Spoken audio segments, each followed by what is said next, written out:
बुरे कर्मों का फल। नमस्कार दोस्तों, सानिया वॉइस स्टोरी चैनल में आप सभी का स्वागत है। हमारी आज की कहानी है बुरे कर्मों का फल। घर में देसी घी के हलवे की खुशबू आ रही थी। मेरे पीठ पीछे तुमने देसी घी का हलवा बनाया है। बहू हलवे की प्लेट को हाथ से छुड़ाकर आंगन में फेंकते हुए कहती है, तुम्हारी हिम्मत कैसे हुई मेरे घर में देसी घी का हलवा बनाकर खाने के? अगर इतना ही हलवा खाने का शौक है तो वापस गांव चले जाओ, फिर जो करना है उधर करते रहना। चाहे हलवा खाना चाहे घास की रोटी, मुझे कोई फर्क नहीं पड़ता, लेकिन मेरे घर में देसी घी का हलवा बनाकर मैं नहीं खाने दूंगी। दरअसल आज कमला जी और गोपाल जी अपने बेटे बहू के घर आए, लेकिन घर आते ही बहू बेटे तैयार होकर के ऑफिस की पार्टी के लिए चले गए और कमला जी से कह दिया कि आज रसोई में कुछ भी नहीं बनेगा, हम लोग ऑफिस की पार्टी है, उधर ही खाना खाएंगे। बेटा फिर हम क्या खाएंगे? हमने पूरे रास्ते कुछ नहीं खाया है, इतना लंबा रास्ता था। अरे माँ, रास्ते के लिए तुमने पूरियाँ तो बनाई होगी, उन्हीं को अचार से खा लेना। अब जो भी बनेगा कल ही बनेगा। इतना कहकर बेटे वो अपनी पार्टी के लिए निकल गए। आते ही बहू बेटे के घर में ऐसे व्यवहार देखने को मिलेगा, कमला जी और गोपाल जी ने उम्मीद भी ना की थी। आज कमला जी और गोपाल जी को बहू बेटों के घर में आए भी पूरे महीने भर से ऊपर बीत गए। किसी बात को लेकर बेटा कमला जी पर भड़क गया था, जिसकी वजह से कमरे का माहौल बड़ा ही तनावपूर्ण है। कमरे में तनावपूर्ण माहौल को बनाने के लिए गोपाल जी कमला जी से कहते हैं, अरे भाग्यवान, कब तक ऐसे मुंह लटका कर बैठी रहोगे? जाओ रसोई में मेरे लिए कुछ मीठा बना कर ले आओ। आखिरकार आज हमारी शादी की सालगिरह है, ऐसे फीकी फीकी तो नहीं जानी चाहिए। रसोई बहू की है और बिना बहू की परमिशन के मैं रसोई में कुछ भी नहीं बना सकती। यह बात तुम भी अच्छे से जानते हो, फिर हलवा बनाने के लिए क्यों कह रहे हो? रोज की बात अलग है भगवान, आज तो हमारी शादी की सालगिरह है, तो क्या तुम बहू बेटे की रसोई में एक दिन हमारे लिए कुछ मीठा नहीं बना सकती क्या? इतने भी हमें बहू बेटे के घर में अधिकार नहीं है? तभी बहू की आवाज़ आती है, माँ जी, आपने ही कमरे में बैठी बैठी आराम फरमा रहोगे या रसोई में आकर काम में मेरा कुछ हाथ भी बटाओगे? सुबह से कामों में लगी हूँ, लेकिन महारानी बनकर पूरे दिन में कमरे में बैठी हो। मैंने अपनी पिकनिक का खाने पीने का सामान सारा बना लिया है, टिफिन में भी पैक कर लिया है। अब जितने भी बर्तन निकले हैं सबको साफ़ कर दो, रसोई भी साफ़ कर देना। 1 घंटे बाद मुझे निकलना है, तब तक सारा सामान कर लेना और मैं तैयार होने जाती हूँ। इतना कहकर मीरा रसोई में से कमरे में चली गई। कमला जी ने सारी रसोई साफ़ कर दी, बर्तन भी धुल दिए। तैयार होकर के मीरा रसोई में आई और सारा खाना टिफिन में पैक कर लिया। सारे खाने को टिफिन में पैक होता देख कमला जी कहती है, बहू, तुमने रसोई का सारा खाना डब्बों में भर लिया है, फिर तुम्हारी ससुर जी और मैं क्या खाऊंगी? माँ जी, यह ताज़ा खाना तो मैंने अपने और दीपक की ट्रिप के लिए बनाया है, तुम्हारे और ससुर जी के लिए नहीं।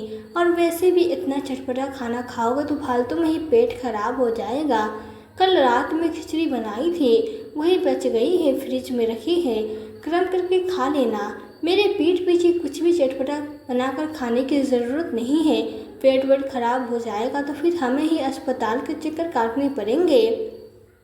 तुम लोगों को क्या है, आराम से खा पी कर फुर्सत हो जाते हो, बाद में परेशान मुझे होना पड़ता है। देखा ना, पिछली बार पिताजी के बाहर का एक समोसा खा लिया था, पूरे 100 रुपये की दवाई मंगा कर खिलानी पड़ी थी। बहू की बात सुनकर कमला जी चुप हो गई और मन ही मन सोचने लगी, बहू तो पेट का क्या है, मन भर खाना भी नहीं देती, और एक मेरे पति हैं जो रसोई में हलवा बनाने की बात कर रहे हैं। कैसे हलवा बनाऊं उनके लिए? थोड़ी देर में दीपक कमरे से निकल कर आया और कहता है, मेरा सारा सामान पैक हो गया, पूरे दिन के लिए चलना है, खाने पीने का सारा सामान रख लेना, किसी चीज़ की कमी नहीं होनी चाहिए।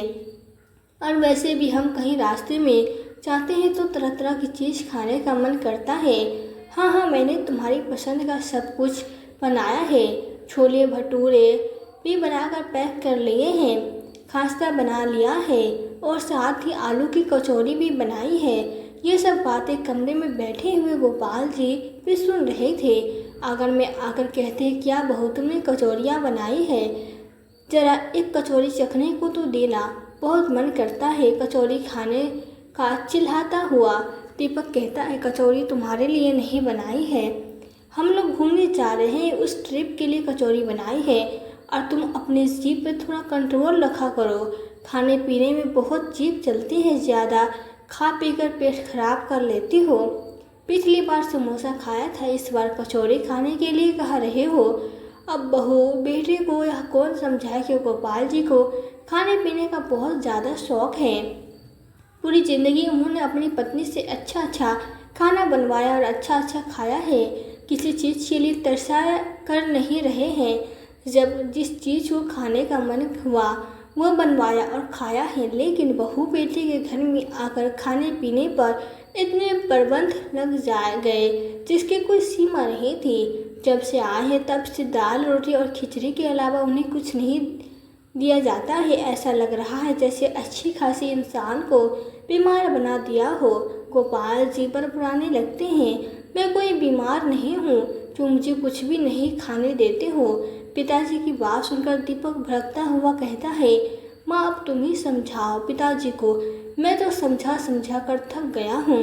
अगर मेरे घर में रहना है तो मेरे हिसाब से चलना होगा, अपने हिसाब से खाने पीने की जिद न किया करे। मैं इनकी फरमाइश पूरी नहीं कर सकता हूँ, चुपचाप से बहू जो बना कर देती है वही खा लिया करे।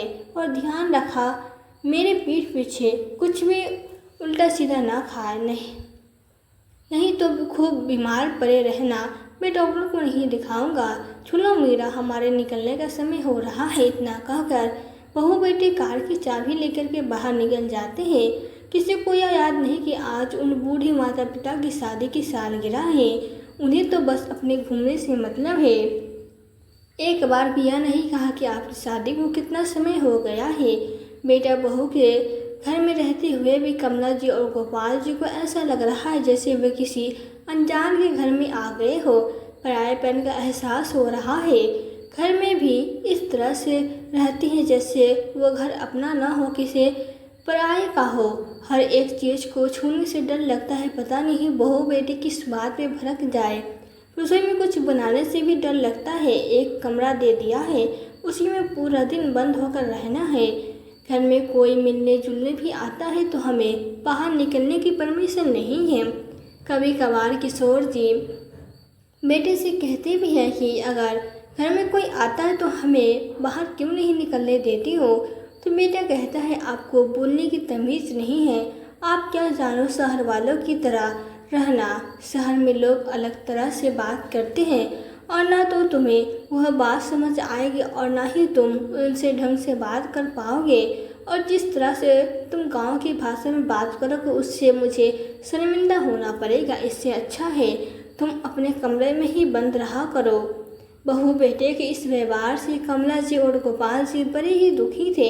इसलिए दोनों लोग यह निर्णय लेते हैं कि अब वे ज़्यादा दिनों बहू बेटे के घर में नहीं रहेंगे, अपने गांव वापस चले जाएंगे। बहू बेटे के पास आए तो अपना बुढ़ापा गुजारने के लिए थे, लेकिन इससे अच्छा तो हमारा गांव है। कमला जी कहती है, हाँ तुम सही कह रहे हो, हमने बहू बेटी के पास रहकर देख लिया है, अब और ज़्यादा दिन हम इधर नहीं रह सकते हैं। बहू बेटी आ जाएंगे, कल ही हम दोनों बात करेंगे और अपने गांव वापस चले जाएंगे। गोपाल जी को फिर से मीठा खाने का हुक्म उठती है और कहते हैं, कमला जाओ तुम रसोई से हलवा बना कर लाओ। क्या हमारा इतना भी हक नहीं है कि हम बेटों की रसोई में एक प्लेट हलवा बनाकर खा ले? मैं तो आज मीठा खाकर ही रहूँगा, तुम मेरे लिए रसोई में देसी घी का हलवा बना कर लाओ।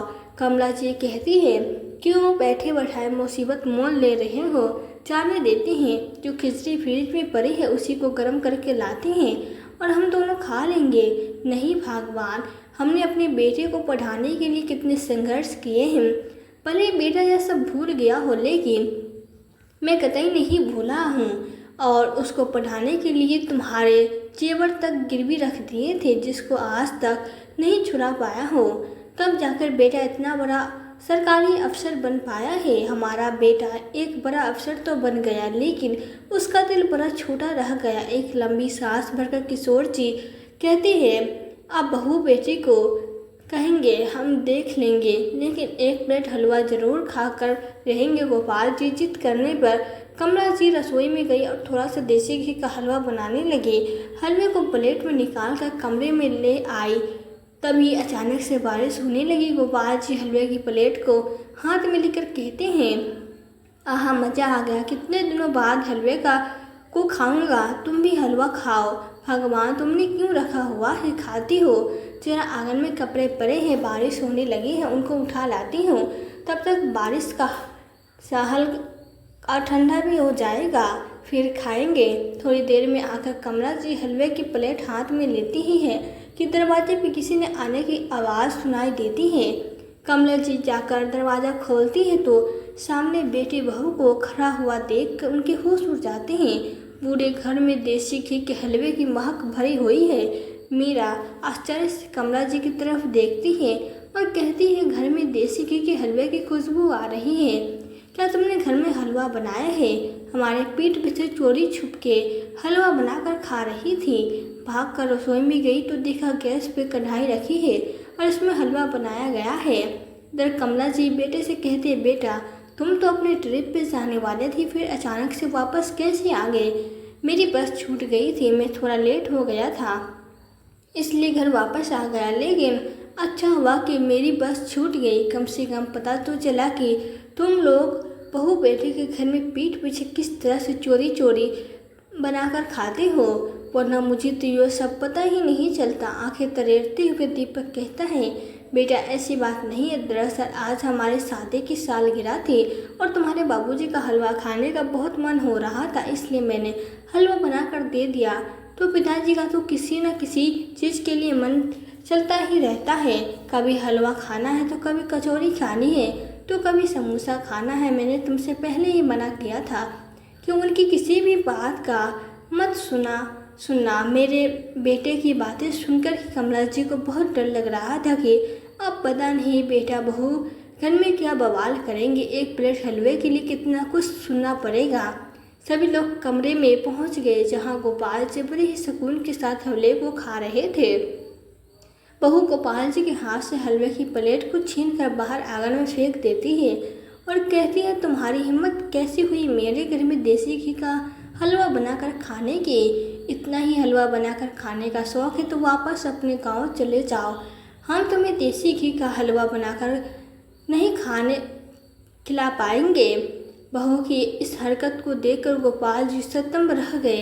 पास में खड़ी हुई कमला जी की प्लेट को उठाकर बेटा बाहर फेंक देता है। बड़े आए देसी घी का हलवा खाने वाले, घर में देसी घी का डब्बा भरा देखा नहीं कि हलवा बनाने लगी। अब तो मुझे अपनी रसोई में घी के डब्बे को भी छुपा कर रखना पड़ेगा, रसोई में ताला लगाना पड़ेगा। गोपाल जी से यह सब सहन नहीं होता है। बस बहुत हुआ बेटा, बहुत सुना लिया और बहुत सह लिया तुम्हारे पास और बहुत सुन लिया, लेकिन अब और नहीं। सोचा था बुढ़ापे पर अपने गांव का सब कुछ बेचकर बहू बेटे के पास जाकर आराम से रहेंगे।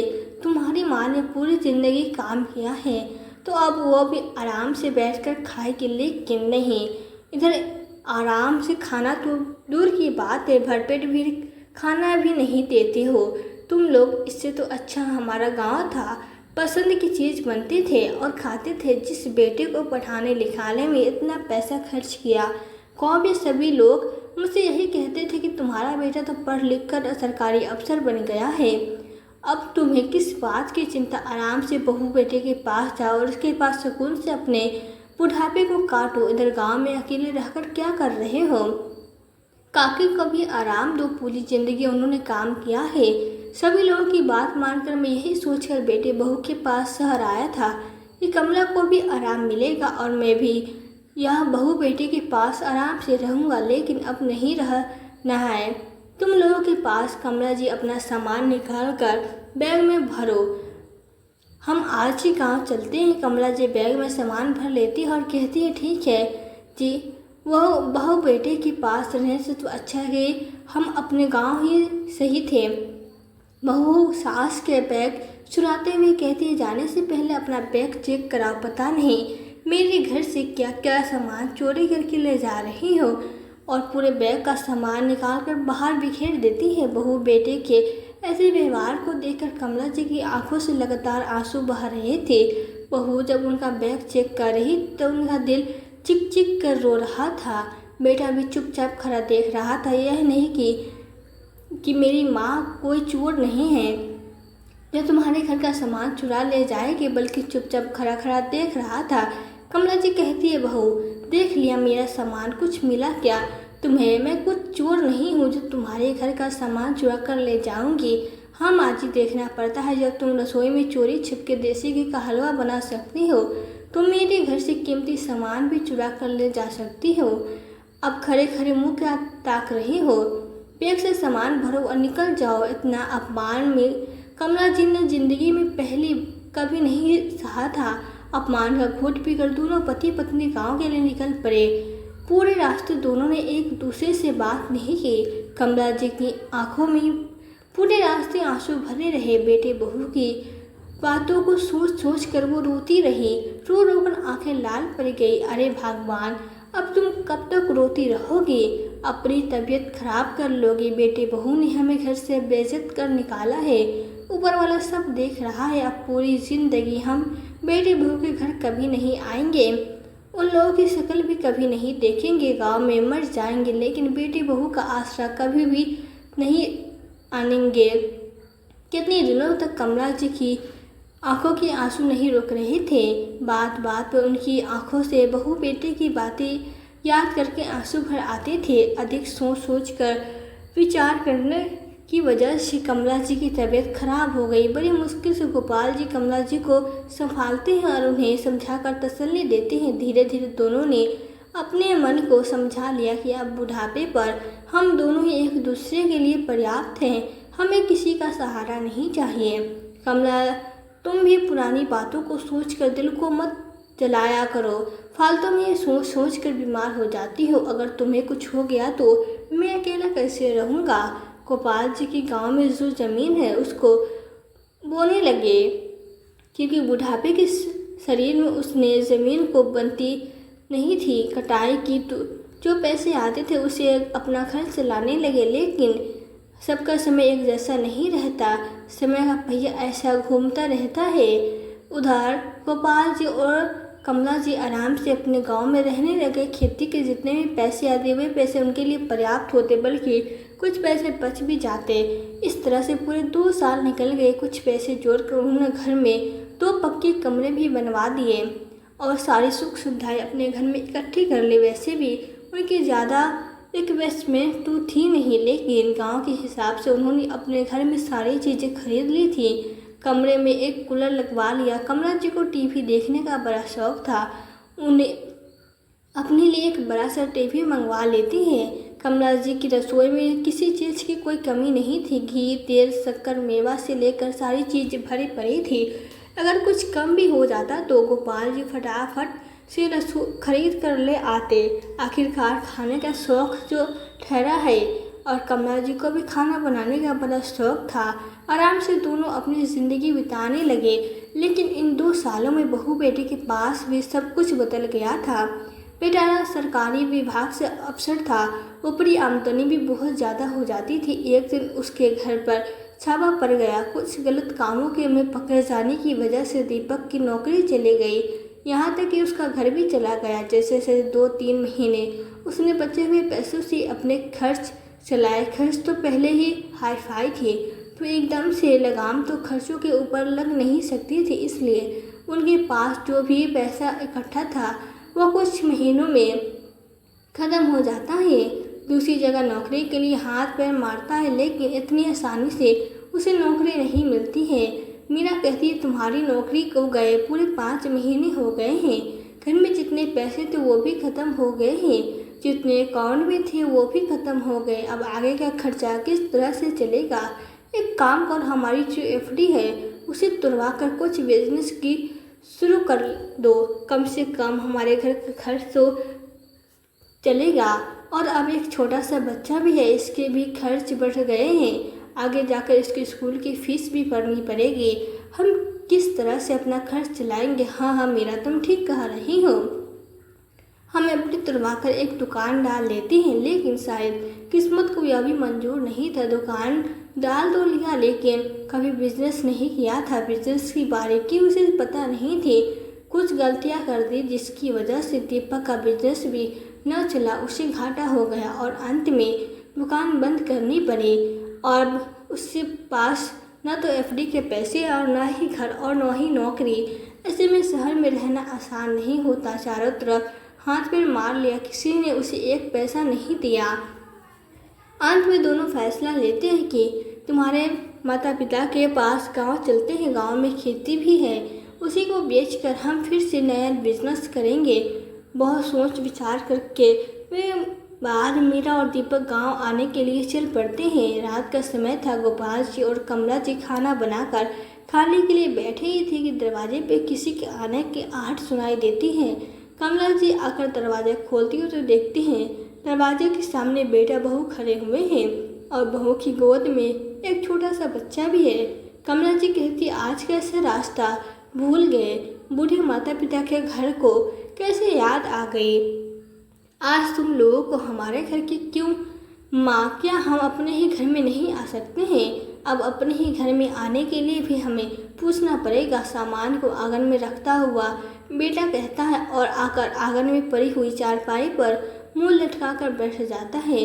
उधर एक कुर्सी पे मीरा भी बैठ जाती है। कमला जी समझ जाती है कि बहू बेटे किसी न किसी स्वार्थ की वजह से ही हमारे पास आए हैं, वरना आज उन दोनों के घर से आए हुए हमें 2 साल बीत गए। घर पे आना तो बहुत दूर की बात है, फ़ोन करके एक बार भी हम दोनों की खबर भी नहीं ली थी। फिर अचानक से हम लोगों के पास कैसे आ गए। कमला जी अपने पति से कहती है, आपका खाना परोस दिया है, खा लीजिए। बैठे बैठे क्या देख रहे हो गोपाल जी, अपना खाना खा लेते हैं। कमला जी भी अपना खाना खाने लगती है। दीपक भड़कता हुआ कहता है, क्या माँ, तुम्हारे घर पर हम लोग आए हैं और हम लोगों को खाना के लिए बिना पूछे ही तुम लोग खाना खा रहे हो, ऐसा भी किया होता है क्या। क्यों बेटा, जिस दिन तुम्हारे घर हम आए थे उस दिन तुम लोगों ने भी तो हमारे खाने के लिए कुछ नहीं बनाया था, क्योंकि तुम लोगों को अपने ऑफिस की पार्टी में जाना था और पार्टी में जाने से पहले हमसे साफ साफ कह दिया था कि रास्ते में जो पूरियाँ बनाकर लाई हो उन्हीं को खा लेना। आज खाना नहीं बनेगा तो क्या तुम लोग अपने रास्ते के लिए कुछ नहीं बनाकर लाए थे। जो कुछ बनाकर लाए हो वही खा लेना, अब जो भी होगा कल ही होगा। आज की रसोई तो बन गई है। इतना कहकर कमला जी बहू बेटे से बिना बात के ही अपने कमरे में चली गई। इधर बहू बेटे माँ के व्यवहार को देखकर कुछ न कह सके, चुपचाप से कमरे में जाकर सो गए। सुबह जब बहू बेटा सोकर उठी तो उन्हें पूरे घर में देसी घी के हलवे की महक आ रही थी। मीरा कहती है, देखो हमारे कैसे हालत चल रहे हैं और तुम्हारी माँ देसी घी का हलवा बनाकर खा रही है। हमसे कल रात में यह तक नहीं पूछा कि तुम लोग अचानक से क्यों आए हो, क्या वजह है आने की। रसोई की खिड़की के पास खड़ी हुई कमला जी बहू बेटी की बातों को सुन लेती और कहती है, बहू तो मैं पहले ही समझ रही थी कि तुम लोग बिना स्वार्थ के हमारे पास नहीं आ सकते हो। कोई न कोई वजह होगी जो तुम्हारे पास खर्च खींच लाई है, वरना अपने बूढ़े माता पिता से मिलने के लिए तुम नहीं आ सकती हो। इतना तो मैं समझ गई थी। क्या माँ, तुम ये फालतू की बातें करती हो। तुम्हारा बेटा 2 साल बाद घर आया है और तुमने ढंग से बात भी नहीं की, खाने पीने के लिए भी नहीं पूछा। बेटा जब तुम्हारे घर में थे तो तुम हमसे कितना ढंग से बात करते थे, एक कमरे में हमें बाहर भी नहीं निकलने देते थे और हमने तुम्हें नहीं बुलाया है, तुम अपनी मर्जी से आए हो। गोपाल जी आंगन में आकर बैठ कर कहते हैं, भगवान, लगता है आज तुम मेरे लिए देसी घी का हलवा बना रही हो, बड़ी अच्छी खुशबू आ रही है, जल्दी से लेकर आओ, आज देसी घी का हलवे का नाश्ता किया जाएगा। कमला जी आंगन में आती है और कहती है, आज देसी घी का हलवा नहीं, मैंने आपके लिए बादाम का हलवा बनाया है, यह लो प्लेट भर के बादाम का हलवा खाओ। अब तो यह हमारा घर है, चाहे देसी घी का हलवा खाओ चाहे बादाम का हलवा खाओ, कोई रोकने और ठोकने वाला नहीं है। यह सब बहू बेटे का घर थोड़ी है। जब हलवे की प्लेट हाथ से उठाकर आंगन में फेंक दी जाए। यह तो हमारा घर है, हम हक से हलवा खाएंगे, और वो भी बादाम का। माँ के बदले हुए तेवर देखकर बहू बेटा दंग थे। माँ के व्यवहार को देखकर वो भी भौचक्के रह गए। जो माँ उनके पास बोलती नहीं थी, आज माँ की उस दोनों ही बोलती बंद कर दी थी। दोनों को समझ में आया था कि माँ पिताजी हम दोनों से नाराज होकर आए हैं और हमें इन दोनों लोगों से पैसे चाहिए। खेती बेचनी है तो आराम से ही काम लेना पड़ेगा। अपने तेवर नर्मदा लाते हुए दीपक कहता है, क्या माँ आप पिताजी को तो बादाम का हलवा खिलाओगी, मेरे लिए नहीं बनाया क्या? मैं भी तो आपका बेटा हूँ, मुझे भी बादाम का हलवा खिलाओ। बेटा हम तुम्हें बादाम का हलवा नहीं खिला सकते क्योंकि तुम खुद ही एक बहुत बड़े सरकारी अफसर हो। तुम्हारे पास पैसों की कोई कमी नहीं है। अपने पैसों का बादाम मंगाकर तुम चाहे हलवा बनाकर खाओ, चाहे बर्फी, मुझे कोई फर्क नहीं पड़ता, लेकिन मेरी बादाम के हलवे को हाथ भी मत लगा देना। यह तो मैंने अपने पति के लिए बनाया है। माँ की बात सुनकर दीपक और मीरा दोनों ही दिल मिला जाते हैं और भड़कते हुए कहते हैं, माँ हम घुमा फिरा कर बात नहीं करते हैं, सीधी सीधी बात करते हैं। दरअसल मेरी नौकरी चली गई है। हमारे पास जितने भी पैसे थे वो भी खर्च हो गए हैं। न अब हमारे पास नौकरी है, न ही शेयर का घर है। बिजनेस भी किया था, उसमें भी घाटा हो गया, इसलिए हम गांव की ज़मीन को लेने आए हैं। उसको बेचकर हम अच्छा कुछ नया बिजनेस करेंगे जिससे हम अपने बच्चों को अच्छा भविष्य दे सके और पढ़ा लिखा कर कुछ अच्छा इंसान बना सके। हंसते हुए कमला जी कहती है, बेटा अच्छा इंसान पढ़ने लिखने से नहीं बनते, अच्छे कर्म और अच्छी नीयत से होता है। मैंने ऐसा बहुत से इंसान देखे हैं जो पढ़े लिखे नहीं हैं लेकिन बहुत ही अच्छे हैं, और बहुत पढ़े लिखे होते हुए भी उनके कर्म बहुत खराब होते हैं। अब मैंने ही तुम्हें पढ़ा लिखा कर बहुत बड़ी गलती कर दी है। भले ही तू बड़ा अफसर बन गया था लेकिन तू एक अच्छा इंसान नहीं बन सका।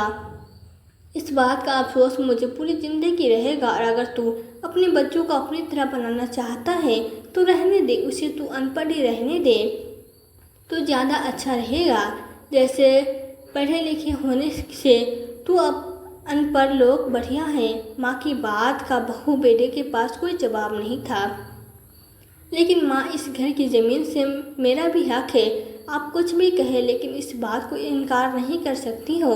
हक तो बेटा मेरा तुम्हारे घर पे भी था, लेकिन हलवे की प्लेट फेंकते वक्त तुमने यह क्यों नहीं सोचा कि एक बार हलवा खाने से तुम्हारा कुछ घट नहीं जाता है। समय पर तुम्हारी यह सोच कहाँ गई थी? उस घर की ज़मीन किसी अनाथ आश्रम में दे दो, बाल आश्रम में दे दूंगी, लेकिन तुम्हें नहीं दूंगी। जब तक हम दोनों जिंदा हैं तब तक उस ज़मीन के पैसों से अपने बुढ़ापे का घर चलाएंगे, और हमारे जाने के बाद उस ज़मीन को हम किसी आश्रम को ही दे कर जाएंगे। तो यह उम्मीद लगाकर छोड़ दो कि तुम्हें अपनी ज़मीन का एक टुकड़ा भी देंगे। जैसे आए थे वैसे ही मेरे घर से निकल जाओ। कमला जी अपने बेटे घर और ज़मीन का एक टुकड़ा भी बहू बेटे को देने से साफ साफ इनकार कर देती है, और उसके तेवर देखकर साफ साफ जाहिर हो रहा है कि वो अपने बेटे बहू को कुछ भी नहीं देगी। नाराज होकर बहू बेटा माँ को भला बुरा कहकर जाने लगते हैं। तो पीछा से कमला जी कहती है, बहू जाने से पहले अपना बैग चेक करा लो। बहू सकपत आते हुए बोलती है, क्या माँ जी आपने मुझे चोर समझ रखा है क्या? जो मैं चेक कर रही हूँ अभी तुम्हारे घर में है ही क्या चोरी करने लायक जो मैं लेकर जाऊँगी? बहू घर में कुछ हो या ना हो, लेकिन दिल में अपमान की एक टिस है। इस अपमान को लेकर मैं पूरी ज़िंदगी नहीं जी सकती। इतना कहकर से कमला जी बैग के पास जाती जरूर है लेकिन खोलती नहीं और कहती है, जाओ, मैं तुम्हारे जैसी नहीं हूँ। मैंने तुम्हारा बैग चेक नहीं करना। मेरा दिल गवाही नहीं दे रहा है कि किसी के ऊपर चोरी का इल्ज़ाम लगाऊं। मैं तुम्हारी जैसी नहीं हूँ। अगर मैं खड़े हुए दीपक और मीरा को अपने पुराने कर्मों को याद आ गए, लेकिन यही तो ईश्वर की लीला है, जो जैसा करता है वैसा पाता है। जो इंसान अपने ही माता पिता की इज्जत नहीं कर सकता, मान सम्मान नहीं दे सकता, तो वो ज़िंदगी में तरक्की भी नहीं कर सकता। तभी गोपाल जी आवाज़ देते हैं, हे भगवान जल्दी आ जाओ, तुम्हारा बादाम का हलवा ठंडा हो रहा है। तो दोस्तों, आपको आज की वीडियो कैसी लगी? वीडियो पसंद आई हो तो वीडियो को लाइक करें और ऐसी ही कहानियाँ सुनने के लिए हमारे चैनल सानिया भास स्टोरी को सब्सक्राइब जरूर करें। मिलते हैं फिर नई वीडियो में नई कहानी के साथ। कहानी को पूरा अंत तक देखने के लिए आपका बहुत बहुत धन्यवाद।